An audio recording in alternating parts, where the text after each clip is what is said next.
தமிழன் பரம்பரை கொடியை பாருட. பாண்டியன் நம் பாட்டன் பாண்டியனின் கொடியை பார். மீன் அடி துள்ளும் பாயும் பாய்ச்சலில் இருக்கு. சேர பாட்டனின் கொடியை பார். வில் அம்பு பாய்ச்சலில் இருக்கு. சோழ பாட்டனின் கொடியை பார். புலி பாயும். மூவேந்தர்களின் கொடி பாய்ச்சலில் இருக்கு. மத்தம் மாதிரி பண்ணி நாய் ஒட்டகன் நரிய தூக்கிட்டு வந்தது இல்லடா.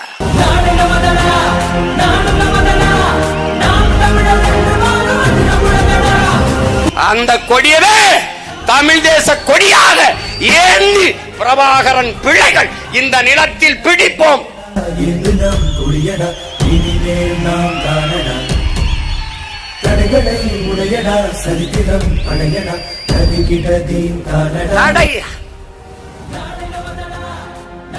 அதை உடை